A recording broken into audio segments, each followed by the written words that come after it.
Hello, नमस्कार मेरे प्यारे साथियों। भगत सिंह कोचिंग क्लासेस में आप सबका हार्दिक स्वागत व अभिनंदन किया जाता है। हम बात कर रहे हैं अपने चैप्टर मैथ वाले कंपाउंड इंटरेस्ट के बारे में,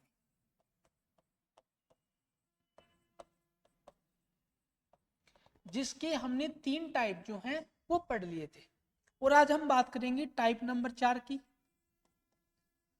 और टाइप नंबर 4 में हम आज उन क्वेश्चनों को लेकर आए हैं जिनमें बच्चे जो हैं वो अक्सर गलतियां कर देते हैं। हम बात कर रहे हैं किस्तों वाले क्वेश्चन की,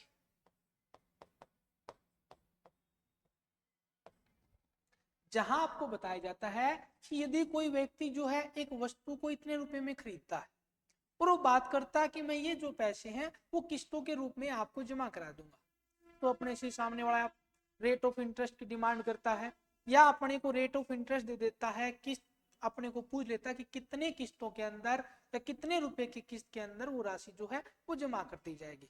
तो आज हम उन्हीं क्वेश्चनों के ऊपर अच्छे से चर्चा करेंगे। ये रहा आपका टाइप नंबर 4 का पहला क्वेश्चन। इस क्वेश्चन के अंदर बताया गया है कि 210 रुपए की राशि जो है वो ऋण के रूप में ली गई, यानी आपने किसी से 210 रुपए जो है वो ले लिए।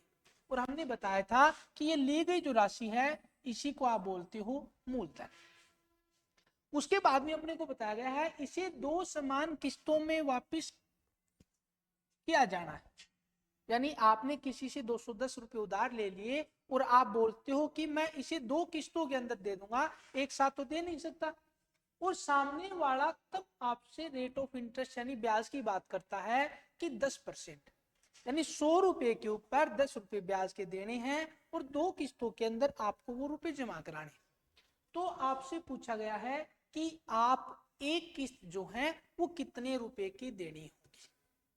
ठीक है मेरे प्यारे साथियों, यहां पर आपको 3 चीजें दी गई है। पहला अपने को प्रिंसिपल दे रखा है, दूसरा अपने को रेट ऑफ इंटरेस्ट दे रखा है और तीसरा कितनी किस्तों के अंदर जमा करनी है, यानी एक प्रकार से मैं बात करूं तो आपको टाइम दिया हुआ है। ये 3 चीजें दी गई हैं और आपसे पूछ रहा है कि एक किस्त कितने रुपए की होगी। बड़ा ही आसान सा तरीका है। पहले अपने को रेट ऑफ इंटरेस्ट को फ्रैक्शन के अंदर बदलना है 10/100। आप जैसे इसको काटोगे 0 से 0 कट गया और बच जाएगा 1/10। ठीक है, फिर अपने को एक साइड में लिखना है मूलधन और दूसरी साइड में अपने को लिखनी है किस्त। एक साइड में अपने को लिखना है मूलधन, दूसरी साइड में अपने को लिखना है किस्त। यानी कोई यदि 10 रुपए की राशि थी तो उसके ऊपर एक ब्याज लगेगा और आप वो पहली किस्त जो है वो 11 रुपए की जमा कराओगे। ध्यान से सुनना, यदि कोई राशि 10 रुपए की थी तो आप 1 रुपए का उसके ऊपर ब्याज लगाकर एक किस्त जो है वो 11 रुपए की देने जा रहे हैं। ये पहली साल की बात खत्म हो गई, यानी पहली किस्त पूरी हो गई। अब की बार दूसरी किस्त की बात कर रहा है। वो चाहे किस्त आप महीनों के रूप में जमा कराएं या पर साल के रूप में जमा कराएं, यहां पर एक ही बात है। तो दूसरी किस्त जैसी आएगी अपने को इसी संख्या को इसी से मल्टीप्लाई करना है, तो हम बताएंगे अब की बार राशि मूलधन जो है वो 100 रुपए है और इस 100 रुपए ऊपर आपको ये संख्या 11 को 11 से गुणा करना है। आप बताओगे आपकी दूसरी किस्त जो है वो 121 रुपए की। 10 को 10 से मल्टीप्लाई करना है 100 रुपए, 11 को 11 से मल्टीप्लाई करना है 121 रुपए। इसी प्रकार सामने वाला अपने को बोले कि 3 किस्तों में जमा करनी है, तो इस 100 को फिर से 10 से गुणा करके 1000 कर देना है और यहां पर 121 को 11 से गुणा करके 1331 कर देना है। लेकिन सामने वाले ने अपने को 2 किस्तों की बात कर रखी है, तो अपने को इन सबसे कोई लेना देना नहीं। अब आपको करना क्या है, किस्त की राशि अलग अलग नहीं हो सकती। ऐसा नहीं हो सकता कि आप पहली किस्त इतने रुपए की जमा कराओगे, दूसरी इतने की, तीसरी इतने की। अपने को सभी किस्तों की वैल्यू को बराबर करना है और बराबर करने के लिए आप क्या करोगे, इस संख्या को आपने 11 से मल्टीप्लाई कर दिया तो आप बोलोगे ये भी 121 हो गया, ये भी 121 हो गया। लेकिन मैथ के अंदर एक साइड गुणा कर नहीं सकते, तो हमने दोनों साइड में गुणा कर दिया। अब ऐसा हम कर सकते, हमने अपनी किस्त भी बराबर बना दी और इनको रेट ऑफ इंटरेस्ट को हमने अच्छे से फ्रैक्शन के अंदर लिख के इस प्रकार भी सेट कर दिया। अब ये तो हो गया आपका मूलधन, ये हो गई किस्त की राशि। आपको दिया गया है 210 रुपए की राशि, यानी सामने वाले ने आपको मूलधन दे रखा है। अब मूलधन कितना हुआ, 100 गुणा 10 110 ये और 100 ये, तो मूलधन आपका हो गया 210 रुपए। और इस 210 रुपए के ऊपर आपको भी मूलधन दिया गया है 210 रुपए। एक का मान निकालोगे तो 210 नीचे चला जाएगा, नहीं एक का मान एक आ जाएगा, एक आ गया। अब आपको पूछा प्रत्येक किस्त कितने की है, तो आपकी किस्त तो ये है, यानी पहली किस्त भी 121 रुपए की है, दूसरी किस्त भी 121 रुपए की। सिंपल सा अपने को सामने वाले ने इतना ही पूछा है। इस प्रकार की टाइप नंबर 4 में आपसे क्वेश्चन पूछे जाएंगे, किस्तों वाले क्वेश्चन। अब 2-3 क्वेश्चनों की आप जैसे प्रैक्टिस करोगे तो ये टाइप नंबर 4 आपका फिर से वैसे ही कंप्लीट हो जाएगा जैसे पिछले 3 टाइप हमने अच्छे से पढ़े।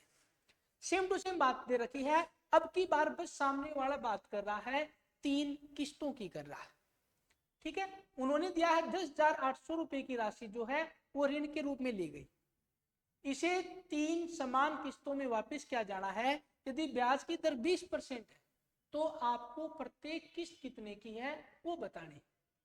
इस क्वेश्चन के अंदर आप ध्यान से देखोगे तो या तो ऑप्शन की गलती कर रखी है या फिर आपको मूलधन की कर रखी गलती। क्यों? क्योंकि आप बताओगे टोटल राशि 10,000 रुपए की है, यदि एक किस्त 15,000 की भी हुई 3 किस्तों में तो वो राशि ज्यादा चली जाएगी, 45,000 से ऊपर चली जाएगी। तो एक बार के लिए इस क्वेश्चन को स्किप कर देते हैं, ये वाला क्वेश्चन देख लेते हैं। सेम टू सेम बात बता रखी, कुछ फर्क नहीं है। एक ऋण को 44,100 की 2 किस्तों में वापस किया जाना, ठीक है। धन को यानी अपने को मूलधन दे नहीं रखा, किस्त दे रखी। एक ऋण को 44,100 की 2 किस्तों में वापस किया जाना है, यानी प्रत्येक किस्त की राशि जो है वो 44,100 रुपए 44,100 रुपए, ठीक है। यदि ब्याज दर अपने को तो बस ये देखनी है 5%, 5% का मतलब 1/20, यानी यदि कोई राशि 20 रुपए थी तो 1 रुपए ब्याज लगकर पहली किस्त आ जाएगी 21 रुपए। ये पहली साल कंप्लीट हुई। दूसरी साल की बात करेंगे तो 20 गुणा 20 आपका मूलधन है 400 रुपए और किस्त जो है वो 21 गुणा 21, तो आप बताओगे 441 रुपए, ठीक है। अपने को किस्त की वैल्यू बराबर करनी पड़ेगी, तो हमने इसको 21 से मल्टीप्लाई कर दिया, ये इक्वल हो गई, तो हमने इसको भी 21 से मल्टीप्लाई करना पड़ेगा। तो आप बताओगे 21 गुणा 20 420 और 400 आपका मूलधन जो है वो 820 रुपए हो गया। अपने को दिया क्या है, सामने वाले ने एक किस्त दे रखी है 44,100 रुपए की और आपकी किस्त जो है वो 441 रुपए की है, तो इसके बराबर अब की बार अपने को दे दिया 44,100 रुपए। आप जैसे इसको काटोगे यहां से ये कटेगा, यानी एक का मान जो है वो 100 के मल्टीपल में आएगा। अब अपने को यदि सामने वाला मूलधन पूछता है, मूल राशि पूछता है, 100 से गुणा कर देंगे, मूल राशि हम बता देंगे 82,000 रुपए। अपने को पूछा क्या है, यहां पर सामने वाले ने ब्याज पूछ लिया, और हमने पिछले 3 टाइप में भी पढ़ा था इन दोनों का जो अंतर है वही ब्याज है। तो आपने 44,100 की 2 किस्त जमा कराई, यानी टोटल 88,200 रुपए जमा करवा दी। लेकिन आपने लिए कितने थे, 82,000। इनका अंतर ही क्या होता है, कंपाउंड इंटरेस्ट। और 88,200 में से जैसे आप 82,000 को घटाओगे तो आप बता दोगे आपका जो ब्याज है वो 6,200 रुपए हो जाएगा। बड़ा ही आसान सा तरीका है। अपने को एक साइड में मूलधन, दूसरी साइड में किस्त रखने। जीवन में आपको इससे आसान कुछ नहीं मिलेगा। आप सरकारी नौकरी की तैयारी कर रहे हैं तो एक प्रकार से आपने अपने भविष्य के ऊपर पूरा का पूरा 2 धारी तलवार जो है वो लटका रखी। यदि इस तैयारी के अंदर आप कामयाब होते हैं तो आपका जो जीवन है वो अच्छे से सेट हो जाएगा। लेकिन यदि आपकी इस तैयारी के अंदर कोई कमी रह गई और आप गवर्नमेंट जॉब नहीं लगते हैं तो आपका पूरा भविष्य जो है वो व्यर्थ होने वाला है। फिर से बता देते हैं, सरकारी नौकरी जो है वो 2 धारी तलवार के रूप में आपकी जिंदगी में काम करेगी। अगला क्वेश्चन है सेम टू सेम दे रखा है, एक बार 2 मिनट के लिए आप क्वेश्चन को जल्दी से चेक करके निकाल के देख लें।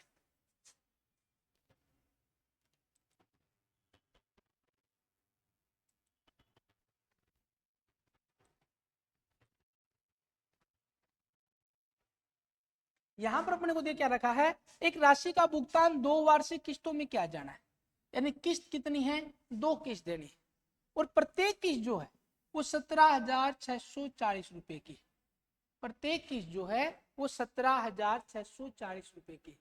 अपने को 5% कंपाउंड इंटरेस्ट दे रखा है, रेट ऑफ इंटरेस्ट दे रखी है, तो अपने को सबसे पहले इस रेट ऑफ इंटरेस्ट को फ्रैक्शन में बदलना है 1/20। फिर वही करना है, यहाँ पर मूलधन लिखना है और यहाँ पर अपने को किस्त लिखनी है। यदि पहला मूलधन 20 था तो पहली किस्त 21 रुपए की आएगी। एक किस्त कंप्लीट हुई, कितनी किस्त दे रखी है अपने को, 2। दूसरे की बात करेंगे तो यहाँ पर 400 आ जाएगा और यहाँ पर आ जाएगा 21 गुना 21 441। अब अपने को दोनों किस्तों को बराबर करना है, तो 21 से मल्टीप्लाई इसको कर देना है और 21 से मल्टीप्लाई इसको कर देना है। वही मूलधन आ जाएगा जो पिछले क्वेश्चन के अंदर आया था 820, लेकिन यहां पर अपने को किस्त अब की बार 441 के बराबर दे रखा है 17,640। ठीक है, पूरा पूरा काटेंगे तो मेरे हिसाब से 441 गुणा 4 1764, एक मल्टीप्लाई आगे है, यानी एक का मान आ जाएगा 40। एक का मान 40 के इक्विवेलेंट है, तो उधार ली गई राशि मूलधन पूछ रहा है, इसको भी अपने को 40 से मल्टीप्लाई कर देना। ठीक है, और 40 से मल्टीप्लाई करोगे तो आप बताओगे ये 2 जीरो तो लास्ट में आएंगे, और इकाई का अंक 4 गुणा 2, इकाई का अंक फिर से 8 आने वाला है। और यहां पर देखोगे आप तो यहीं से आप क्वेश्चन को सही कर सकते थे, बिना इसके मल्टीप्लाई किए आप बता देते। 820 को 40 से मल्टीप्लाई करेंगे तो 32,800 रुपये आ जाएगा। बेहद ही आसान सा तरीका है, आपको बस इस तरीके को प्रत्येक क्वेश्चन के अंदर फॉलो करते जाना। ठीक है, अगले क्वेश्चन की बात करते हैं। इसके अंदर दे रखा है एक राशि का जो भुगतान है वो 2 वार्षिक किस्तों में, और अपने को प्रत्येक किस्त दे रखी है। पहले तो देखना अपने को किस्त की संख्या कितनी है, 2। अब की बार प्रत्येक किस्त की राशि दे रखी है 2,592 रुपए। ध्यान जरूर देना है कि अपने को किस्त की राशि दे रखी है या फिर अपने को मूलधन दे रखा है, और यहाँ पर अपने को प्रत्येक किस्त दे रखी है 2,592 रुपए की। ठीक है, और रेट ऑफ इंटरेस्ट दे रखी है 12.5%। रेट ऑफ इंटरेस्ट दे रखी है 12.5%, और 12.5% रेट ऑफ इंटरेस्ट को आप सीधा लिख सकते हैं 1/8। कैसे आया नहीं पता तो मैं बता देता हूं, 12.5 है, इसकी दशमलव को हटाओगे तो 10, और इस परसेंटेज के निशान को हटाओगे तो अपॉन में 100 आ जाएगा। 25 से काट देना, 25 5 125, 25 चौके 100, 5 से काटोगे 5 दूनी 10, ऊपर 1 नीचे 4, 2 गुणा 4 8। तो आप 12.5% को सीधा लिख सकते हैं 1/8। आगे वही प्रोसेस करनी है अपने को, एक साइड में तो मूलधन और दूसरी साइड में अपने को किस्त को रखना है। मैं कहूं 8 रुपए की राशि थी तो 1 रुपए ब्याज लगकर पहले किस्त 9 रुपए की, एक किस्त कंप्लीट हुई। दूसरी किस्त की बात करेंगे तो 8 गुणा 8 64, 9 गुणा 9 81। ठीक है, लेकिन अपने को दोनों किस्त बराबर करनी तो आपको इसको भी 9 से मल्टीप्लाई करने का, इसको भी 9 से मल्टीप्लाई करना पड़ेगा। 9 8 72, 72 और 64। ठीक है, 70 60 130, 130 और 6 136। ठीक है, उसके बाद अपने को क्या दे रखा है, 2,592 रुपए की किस्त दे रखी है, और एक किस्त तो अपनी 81 रुपए की, तो इसके बराबर अपने को क्या दे दिया है सामने वाले ने, 2,592। आप काटोगे 9 से, 9 दूनी 18, 7 बच गए 79, 9 8 72, 7 बच गए 9 8 72। फिर से 9 से कट करेंगे, 9 तिया 27, 18 9 दूनी 18, यानी एक कितने की मल्टीप्लाई में आएगा, 32 की। और अपने को उधार ली गई राशि बतानी है, तो इसको फिर से अपने को 32 से मल्टीप्लाई कर देना। और जैसे आप इसको 32 से मल्टीप्लाई करोगे तो आप देखोगे इकाई का अंक 6 गुणा 2 12, यानी इकाई का अंक 2 आने वाला है। तो बिना कैलकुलेशन को किए पेपर में आप सीधा 4,352 जो है वो आंसर कर सकते हैं। अपने को पेपर जो है वो ज्यादा पढ़ने वाले, ज्यादा इंटेलिजेंट बच्चे ऐसे नहीं कि वो ही गवर्नमेंट जॉब को लग जाएंगे। गवर्नमेंट जॉब लगने के लिए, पेपर को पास करने के लिए बस थोड़ा सा अपने को दिमाग लगाने की आवश्यकता होती है। कुछ बच्चे ऐसे भी जो इसको मल्टीप्लाई करके फिर आंसर देंगे, या कुछ बच्चे ऐसे भी है जो इसको 6 को 2 से गुणा करके आप बता दोगे सर जी इकाई का अंक 2 आने वाला। और इतनी सी बात बताने के लिए ये बताओ इसमें क्या इंटेलिजेंट वाली बात हो गई। अपने को बार बार में प्रैक्टिस करनी होती है। आप बताओगे इस प्रकार मल्टीप्लाई करोगे तो आंसर तो यही आने वाला। यदि दो ऑप्शन के अंदर होता भाई 4452 हो जाता है एक में, तो भी हम सोचते कि दोनों की इकाई का अंक सेम है और दोनों संख्याएं पास पास की। लेकिन यदि ऑप्शन भी दूर दूर दे रखे हैं, इकाई के अंक सेम नहीं है, तो अपना पहला फोकस केवल और केवल अपने को यहाँ पर इकाई के अंक को देखना होता है। पेपर पास करने के लिए बस थोड़ा सा तरीका लगाना जरूरी होता है भाई, हाँ इस प्रकार ये क्वेश्चन हो जाएगा। ज्यादा पढ़ना इतना भी आवश्यक नहीं कि आप एक एक चीज को पढ़ोगे और वही बच्चा एग्जाम को क्लियर कर जाएगा। लिमिट मात्रा के अंदर पढ़कर भी आप एग्जाम को क्वालिफाई कर सकते हैं। यदि 100 नंबर का क्वेश्चन पेपर आएगा तो आप ज्यादा से ज्यादा ये मान के चलो 70 तक मेरिट रहेगी। जहां पर नेगेटिव मार्किंग होती है तो 100 में से 70 वाले बच्चे की गवर्नमेंट जॉब आ जाती है। तो अपने को इन 70 नंबर के ऊपर फोकस करना होता है। 70 नंबर आप कहां से कौन से सब्जेक्ट से ला सकते हैं। ऐसा नहीं आपको हर सब्जेक्ट को पढ़ना पड़ेगा। यदि किसी बच्चे की मैथ वीक है तो आप देखोगे मैथ यदि 10 नंबर की आ रही तो आप बचे हुए 90 नंबर में से 70 को कवर कर लेना। लेकिन यदि किसी पेपर के अंदर मैथ 40 नंबर की आ रही है, मैथ 70 जाएगी, तो आपको इस मैथ को पढ़ना ही पड़ेगा। बार बार प्रैक्टिस करोगे तो आप इन प्रकार के क्वेश्चन जो है वो आसानी से हल हो जाएंगे। उसके बाद बात करें हम, अब राजस्थान सरकार ने तकरीबन 90,000 के आसपास भर्तियों का नोटिफिकेशन जो है वो जारी कर दिया, जिसमें हम ग्रुप डी की बात करेंगे तो ग्रुप डी में लगभग 52,000 से ज्यादा जो नौकरियां हैं वो दी हुई है। ग्रुप डी की बात करोगे तो 52,000 नौकरियां। उसके अलावा राजस्थान पुलिस की बात करोगे तो 7,000 के समथिंग नौकरी उसके अंदर है। या फिर आप जेल प्रहरी की बात करोगे 1,000 के आसपास उसमें दे रखी है। लाइब्रेरियन की यानी भर भर की संख्या के अंदर 90,000 पद जो है वो निकाल रखे। तो आप अच्छे से कोई एक सब्जेक्ट जो है भाई, हाँ अपने को राजस्थान पुलिस के अंदर जाना है, दिल्ली पुलिस की तैयारी करनी है, या फिर अपने को जेल प्रहरी की तैयारी करनी है, या फिर कंप्यूटर टीचर की तैयारी करनी है, पहले आपको अपना गोल सेट करना पड़ेगा। फिर आप देखना कि आप जिसकी तैयारी कर रहे हैं उसके अंदर कौन कौन से सब्जेक्ट आ रहे हैं, क्या आप उन सब्जेक्ट को कवर कर सकते हैं। यदि आप उन सब्जेक्ट को कवर कर सकते हैं तो फिर आपके पास एक अपना सिलेबस होना चाहिए। भाई ये सिलेबस अपने को ये पढ़ना है, कम से कम 2 से 3 बार रिवाइज करना पड़ेगा। और इस सिलेबस के अंदर यदि 100 नंबर का क्वेश्चन आएगा तो आप ज्यादा से ज्यादा कोशिश करो भाई 80 नंबर तक लाने की। ठीक है, आपको सिलेबस तो 100% कवर करना है। जब आप 100% सिलेबस कवर करोगे तब उस हिसाब से आपके 80% जो है वो पेपर पूरा का पूरा सही हो जाएगा और तकरीबन मेरिट यहाँ पर 70 जाएगी, तब आपका सिलेक्शन जो है वो फाइनल मेरिट तक सुनिश्चित हो जाएगा। यदि आप तैयारी भी करते हैं, एग्जाम भी पास हो जाता है और फाइनल मेरिट के अंदर आप बाहर हो जाते हैं, तो फिर आपको बड़ा ही अफसोस होगा। तो इस प्रकार तैयारी ऐसी करें कि दूसरे देखने वाले बस केवल और केवल चौकन्ने रह जाएं कि इस बच्चे ने क्या पढ़ा होगा, किसका सिलेक्शन हो गया। और सिलेक्शन के लिए ज्यादा नहीं पढ़ना, केवल लिमिटेड चीजें जो हैं वो अच्छे से पढ़ने। धन्यवाद। यदि आप इन प्रकार की कोई भी तैयारी अपने यहाँ कर रहे हैं या आसपास के एरिया में कर रहे हैं, ऑफलाइन कोचिंग करनी चाहते हैं, तो हमारे कोचिंग क्लासेस के अंदर आपका हार्दिक स्वागत किया जाता है। यदि आप घर बैठे पढ़ना चाहते हैं तो टाइप वाइज क्वेश्चन जो आप एक बार देखिए अच्छे से, उसके बाद इन क्वेश्चनों की प्रैक्टिस करें। अब प्रैक्टिस कहां से करें, तो कोई भी बुक ले आओ या प्रीवियस ईयर के क्वेश्चन पेपर निकाल के देख लो। यदि फिर भी आपके पास नहीं है तो हमारे यहाँ पर कोचिंग संस्थान में आकर आप इन प्रत्येक टाइप वाइज क्वेश्चन जो है वो आपको मिल जाएंगे, आप वहां से प्रैक्टिस कर सकते हो। हमारा उद्देश्य केवल बच्चों को अपने गोल तक पहुंचाने का है। उसके अलावा आप यदि एग्जाम वगैरह देना चाहते हैं तो ऑफलाइन आकर दे सकते हैं, उसके लिए आपको कोई भी अलग से फीस पे नहीं करनी पड़ेगी। ठीक है, धन्यवाद साथियों, जय हिंद जय भारत।